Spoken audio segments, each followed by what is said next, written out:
Asteburu atarian iritsi da bestalde bidegi auziaren lehen kereia artxibatu izanaren jakinarazpena. Nola hartu du hori diputazioak? Begira, nik 9 urte daramatzago historia honekin, mai gainean. 9 urte, nun pertsona askok, Gipuzkoako Foru Aldundiak, bidegik, teknikari, langile, ordezkari politikok asko sufritu duten gai honen ondorioz. Leporatu zitzaizkienak oso gogorrak izan zian, eta ikusi da gainera izan ziala bidegabeak. Eta beraz, nola hartzen da hau? Hartzen da alde batetik, esanaz ze luzea izan dan, zein justu eta zenbat sofritu du hainbat eta hainbat lagunek, eta zenbat denbora iraun duen honek.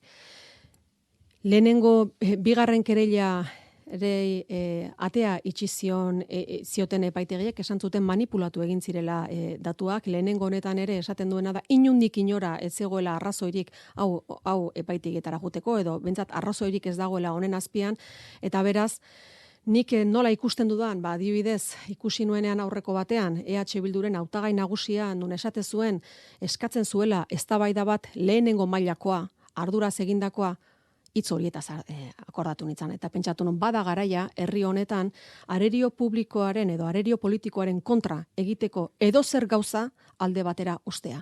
Erakundeak erabili zituzten, kasu honetan, EH Bilduk erabili zituen erakundeak, arerio politikoaren aurka egiteko. Eta ez zitzaion inporta izan, zenolako sufrimendua sortzen zien hainbat eta hainbat pertsonari, zenolako kaltea egiten zitzaien erakundei. Eta hori duela 9 urte gertatu zen, baina bidean ez dute atzera pausorik ere eman.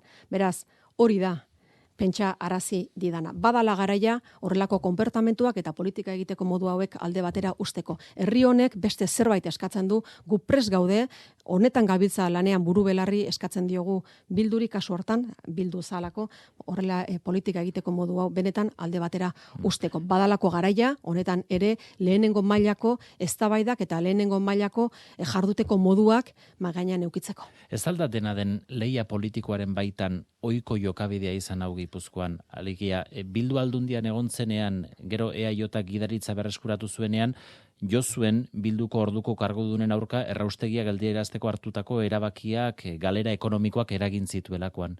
Ez da berdintxua? Inundik inora, Gipuzkoako Foru Aldundiak hau martxan jarri zuenean Bilduren eskutik seinalamendua egin zuen. Eta seinalatu zituen arduradun politikoak, seinalatu zituen arduradun teknikoak, kaleratzeak ere egin zituen. Inundik inora etzan horrela izan. Jarri zuen ikerketa bat martxan, espres batzar nagusietan, gehiengo bat etzeukalakarik, batzar nagusietan darabaki horiek aurrera eman zituen. Bazekien hasieratik honek etzaukala inolako arrazoi biderik. Aldiz, hondakinen kasuan, erabat desberdina izan zen hori. Gogora ekarriko dudana da, Gipuzkoako batzar nagusietan, Bildu agintean egon zenean, zentsura mozio bat aurkeztu behar izan geniola diputatu bati araua ez betetzeagatik. Araua ez betetzeagatik. Alegia, Gipuzkoako batzar nagusiek hartutako erabaki bat ez betetzeagatik.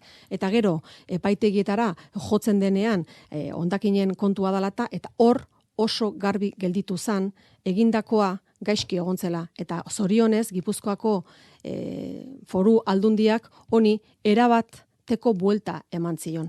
Eta hondakinen sistema martxan dago, horrek bere bidea jarraitzen du, eta aitortuko dizudana da, barkatu baino, aitortuko dizudana da, guk hori martxan jarri, Gipuzkoako Foru Aldundiak hori martxan jarri, eta beste batzuk oraindik ere epaitegietara jotzen dutela horren aurka eta pertsona konkretu batzuen aurka.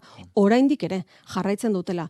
Eta beti ezezkoa jaso dutela, beti eta kasu guztietan, eta oraindik ere jarraitzen dutela epaitegietara jotzen. Eta hori benetan ez da zilegi, eta hori ez dut inola ere konpartitzen. Politika egiteko modu horiek ez dira zuzenak. Arerio politikoaren kontra jotzeko erabiltzen dituzte epaitegiak. Eta argi gelditu da, bai hondakinen kudeaketaren kasuan, epaitegietara jo dutenean beti galdu izan dute, eta bidegiren kasuan ere oso argi gelditu zen.